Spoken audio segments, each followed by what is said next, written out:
We are selfishly interested in Montez Sweat, but we get to talk about all of it with Brian Mitchell, the longtime Washington Redskin, now a man who breaks down the Commanders and more as the B-Mitch in that show. B-Mitch and Finlay on 106.7 The Fan. And Brian joins us right now on the Score Hotline, brought to you by Circa Resort and Casino in Las Vegas, home of the world's largest sportsbook. Brian, a pleasure. Thank you for your time. How are you, sir? I am doing well. How y'all doing? We're all good. So tell us about Montez Sweat, the player, first. Your thoughts about this man as a player right now at age 27. Well, I think Montez is a very, very good player. I just don't think he's reached his full potential just yet. And that could be because he's in a scheme where they only do is rush 4 people. But if you watch him working with Deron Payne on a regular basis, they're unbelievable with the games that they run. Montez is super long. Talking about like 6'6", 6'7", guy get that long reach where quarterbacks have to throw the ball over him. He has great speed and his pass rush ability is good. So I believe you have a damn good player, and it's just sometimes you need to get a change of scenery and coaches that could get you over that hump. Well, that's interesting. So what would be the best utilization of him in terms of either scheme or usage for the Bears? Well, the one thing about here in Washington, we believe in rushing 4 and getting all the pressure all day and not blitzing a lot. That's not going to help. But if you blitz a little bit and get an offensive lineman wondering about things, Montez is so slippery he'll get by people, and he's quick enough to get to the quarterback. I believe that he's going to be – when you put him in a system where it's not just 4 guys all the time, where you have a scheme where you're going to blitz sometimes, you're going to rush 4 sometimes, you switch it up. That'll be even better for him because, his ability works, I think, in multiple ways, not just, I'm going to rush 4 people. If you rush 4 people and he's the better pass rusher, I'm going to put an extra guy over there to block him. Oh, man. So they got 4 first-round picks on that D-line, and they've just been expecting those guys to carry the mail and try to recreate the Justin Tuck, O.C. Umenyiora Giants, essentially? That's what I see, and the thing about me, I'm a little different in this town where a lot of people want to play that straight and narrow down the company line. I don't speak of company line. I'm going to tell you what I truly believe. You know what? When they want to stop the run, they're putting that 5-man front. And that works for them a little bit. But if you want to stop the run, you put in the 5-man front. Guess what I do as an offense? I throw the ball. You got one less guy to be back there and covering the guys that run out the different pass routes. Then when you decide you're going to rush 4, then I run the football on you. So basically what they've done, based on what they've been in, teams already know how to attack them. I love it. B-Mitch, I know the 4-3 is what he's been accustomed to, but I know he has played in the 3-4. What would you say are the differences there in how he's been used and how dangerous he can be in both those schemes? I'm just asking because we don't know who's going to be here next year and what scheme's going to be run in Chicago necessarily. I think great coaches figure out a way to use the talent that they have. The guy is 6'6". He runs a 4.5 40. You have to find out ways to use him. He's very, very long I played quarterback in college. If I saw a guy 6'2", 6'3" on my receiver, I normally didn't throw it to that receiver. You know why? Because he was too tall and I wouldn't see my receiver. But if the guy was 5'10", I throw the ball at him all day. Montez Sweat is going to make you shy away from doing certain things just because of his length. His athleticism is, I think, is very, very good. Now you come in and you put him in the right scheme, and you have people around him that thinks like he does, then great things begin to happen. And I don't think it makes a difference. 4-3, 3-4, whatever.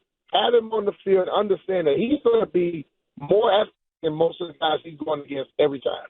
All right, we got to be able to. Go ahead. Sorry, B-Mitch. We got a couple things to figure out here with Brian Mitchell, the former Redskin and now talk show host for 106.7 The Fan. Has he been – the numbers are good. Like, he's one of only 7 dudes to have at least 5 sacks in each of the last 5 years, and those are like Max Crosby and Chris Jones, just like killers out there.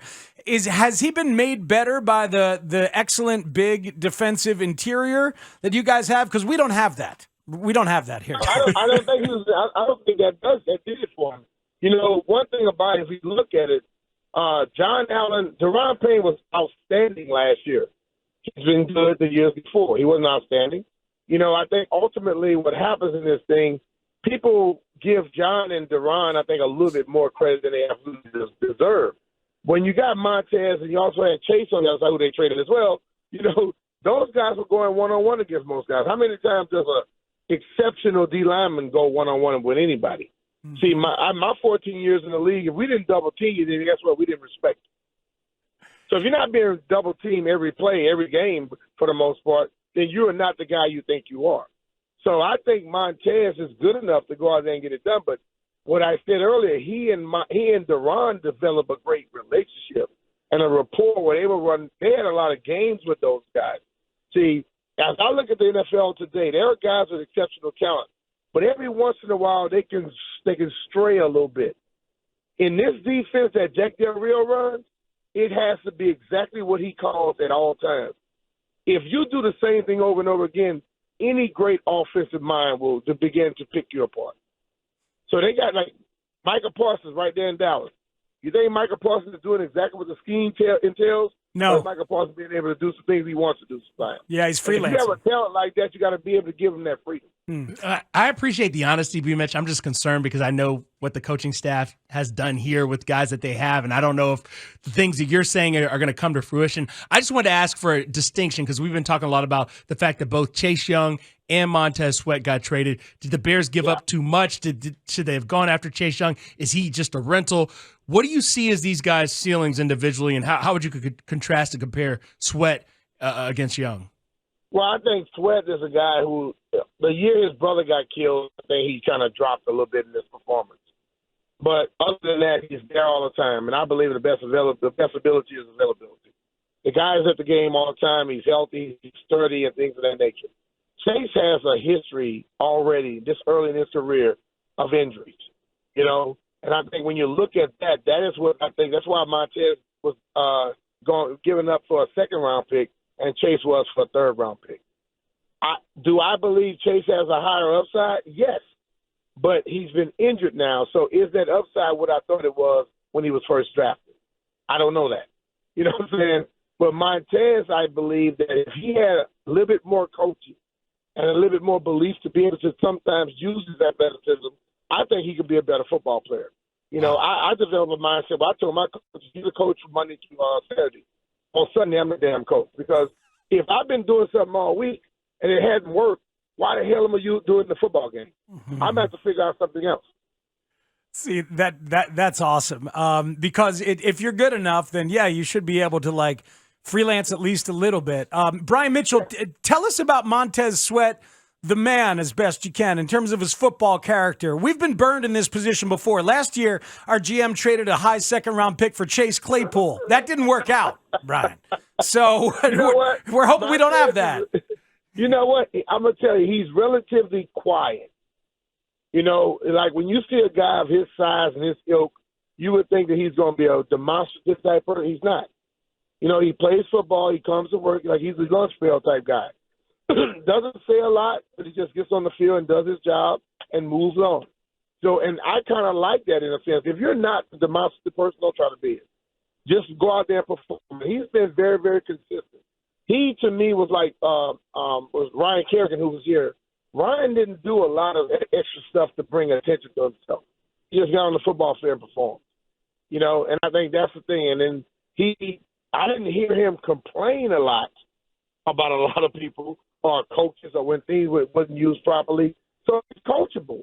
But I think sometimes when you get to a point in your career to take ownership of it, you have as much you should have as much room as the coach does. Like a coach tell you what you need to do, you need to tell the coach what you know you can do better.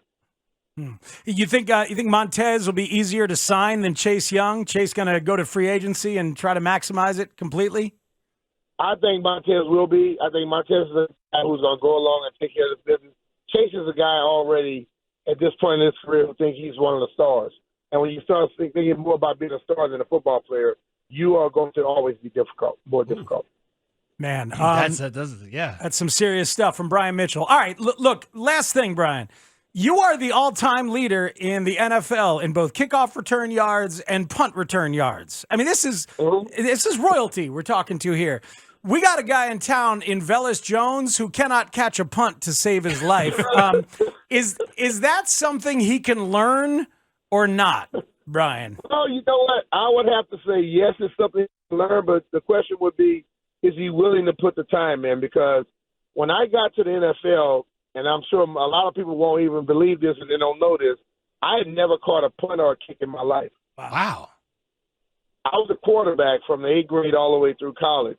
When I got to the NFL, they moved me to punt return. The first day I caught punt returns, there was a guy named Ralph Majenko with the Washington Redskins. He was a left-footed punter. He kicked it to me. It was a windy day. I touched one. I didn't catch any. I touched one out of 20. What? Yes. 1 out of 20. So 1 out of 20 I touched. I didn't catch any of them. So we're going through our first year, and there's a game I'm sure everybody heard called the body bag game. We're all out. Right. A lot of people got hurt. And I was put at punt return the next week against the New Orleans Saints. So what I would do is let the ball hit the ground and bounce and catch it on the run. Wow. And then eventually I learned how to catch the punt, and I got very, very secure with it.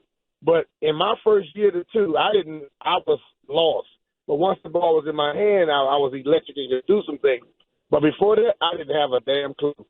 So if he's willing to put the work in, he can get it done. If he's not, they better move on to somebody else real quick. That's wild. That's amazing. I appreciate you sharing that with us. Never would have guessed. Brian Mitchell, thanks, man. A pleasure. We appreciate you. Appreciate it, man. All Have right. a good one. You got it. That's Brian Mitchell.